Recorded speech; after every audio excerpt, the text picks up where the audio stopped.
Let's take it over to Madison Salter for the latest on health. While the overall number of HIV cases has dropped in the U.S., two groups are seeing a sharp increase. According to the Center of Diseases and Control Prevention, HIV cases has increased by 87% among gay and bisexual Black and Latino men. The CDC says part of the problem is that many men do not use condoms and do not know that they are HIV positive. Opportunities to overeat is really a problem. Let's find out how you can keep from overeating during all of those holiday feasts. The holidays are packed with so many great foods, but that can mean trouble if you're diabetic. So here's some things to keep in mind when you're preparing a holiday meal. Count your carbohydrates. Carbs raise blood sugar, so look at the total carbohydrates on the label, not just the sugar. Watch out for fruits, dairy, starchy vegetables, and grains. Watch your salt. Soups and broth are usually packed with sodium.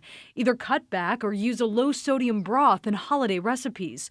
Also, cut down on both saturated and trans fats.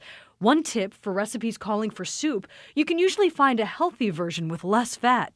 Fat can also be something that can keep us heart healthy, which is very important with diabetes, and also to decrease some calories in some of these recipes. Don't forget to eat your protein at every meal. Try to choose lean cuts of chicken, fish, and pork. And don't forget to limit your sugar intake, especially in desserts. Try fresh fruit or frozen fruit with no added sugar, or canned fruit in 100% fruit juice.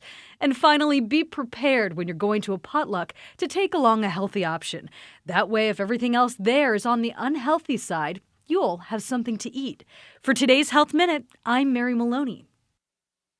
And baby, it's cold outside. We have some ways to keep your kids safe and warm this winter as they venture out into the cold weather. Winter temperatures have arrived early in many parts of the United States, and children are heading outside to go sledding, build snowmen, or just plain have fun. As you bundle up your kids, take a few precautions to ensure they're safe out in the cold. It may seem obvious, but dress your children in layers. That way, if one layer gets wet, they can remove it and still be warm. Wearing waterproof pants and jackets as the top layer is one way to stay dry in the snow. Cotton holds moisture, so wool is a better choice. And don't forget the mittens, hats, scarves, and waterproof boots. Spending too much time in the cold increases your child's risk for frostbite. The ears and nose, as well as the hands and feet, are the most vulnerable, so keep those well covered. The first warning signs are often a pins and needles sensation and numbness. Cold weather can also cause the body to lose heat faster than we can produce it, leading to a drop in body temperature called hypothermia. If left untreated, it can be life-threatening. For kids, it's a winter wonderland out there, so check on them often so they stay safe as they play. For today's Health Minute, I'm Holly Furfer. And that's the latest health news. For OC News, I'm Madison Salter. Back to you guys.